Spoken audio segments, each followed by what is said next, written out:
All right, let's talk about Solana wallets. Look, picking one can feel like a huge task, and honestly, getting it wrong can be a total disaster. So today, we're cutting through all the noise. We're going to give you a straightforward, security-first guide to protect your crypto in 2026 and for years to come. Let's dive right in.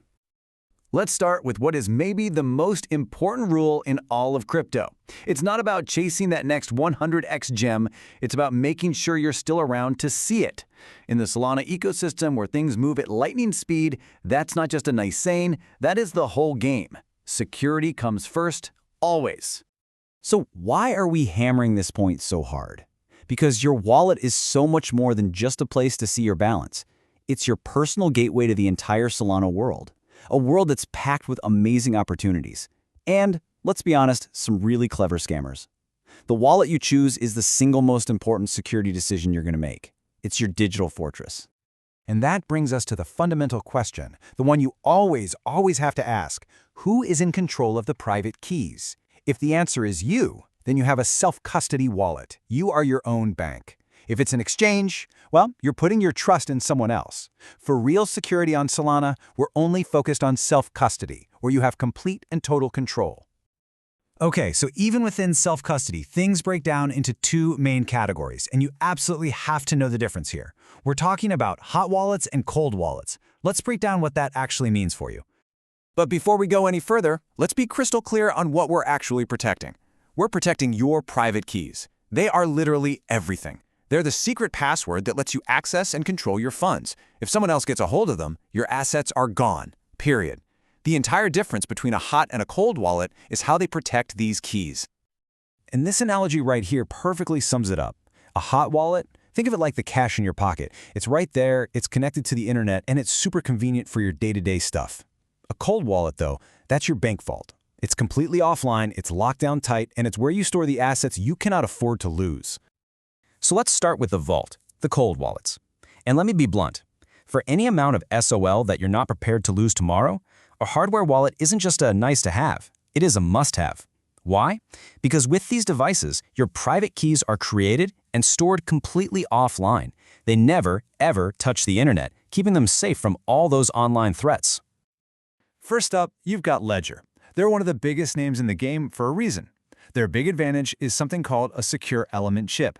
It's the same kind of hardened tech you'd find in a high-security passport or your credit card. It's physically built to resist hacking, which makes it a top pick for anyone who's serious about long-term investing and staking. Now, Trezor comes at this from a really interesting, different angle. They are the champions of the open source world. What that means is all of their software code is public. Anyone in the world can look at it, audit it, and check it for weaknesses. So if you're the kind of person who lives by the motto, don't trust, verify, then Trezor is probably for you. Then you have something totally different, Tangem. This wallet does away with the seed phrase entirely. You know, that 12 or 24-word phrase that everyone is terrified of losing. Instead, your keys are on a secure chip inside a simple card, kind of like a credit card. You just tap it on your phone. It's an amazing option for beginners who are intimidated by the idea of hiding a piece of paper forever. But of course, we can't just keep everything locked away.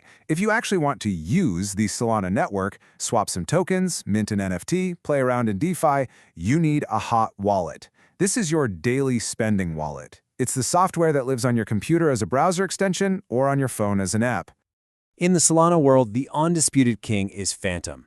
I mean, it was built specifically for this ecosystem from day one, and you can really feel it. The design is super clean, it handles NFTs beautifully, and it just works. For your day-to-day activity on Solana, Phantom is the one to beat.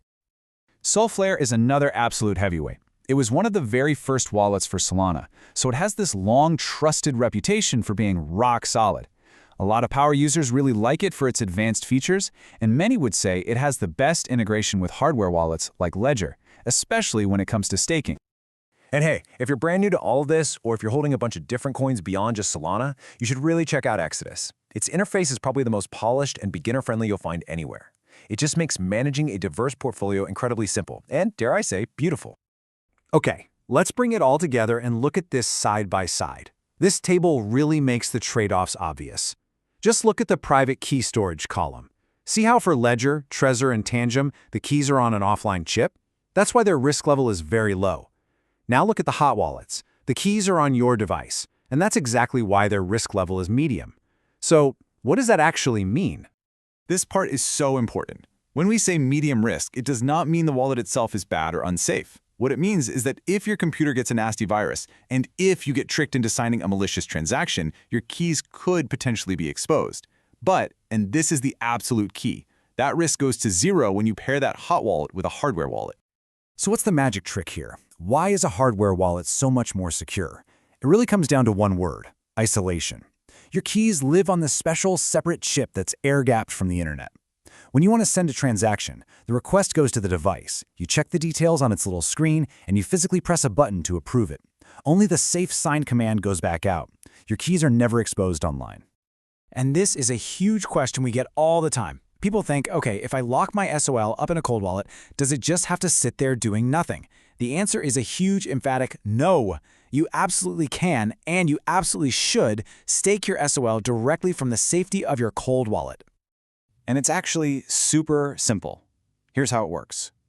You use a beautiful interface like Phantom or Solflare to browse all the staking options and set up the transaction.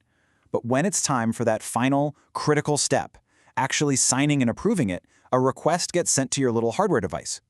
You confirm everything on its secure screen, press the physical button, and boom, done, the best of both worlds.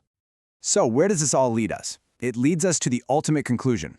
The right answer isn't choosing a hot wallet or a cold wallet.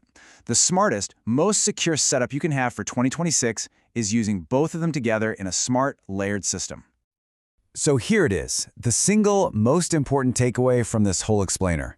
The best Solana wallet isn't just one wallet. It's a system. It's about combining the easy-to-use interface of a hot wallet with the ironclad security of a cold wallet. That's how you get the best of both worlds. So here's your playbook. You use Phantom or Solflare as your everyday interface, but you only keep a small bit of spending cash in it. Then you connect it to your ledger or treasure, where the vast majority of your SOL is safely stored. This way, you get that great user experience, but with the maximum possible security. So we'll just leave you with this thought. You obviously think your SOL is valuable, or you wouldn't even be here. The real question you have to ask yourself is, does my security setup actually reflect that value? Take a hard look at how you're protecting your assets today and ask yourself if it's truly ready for what's coming.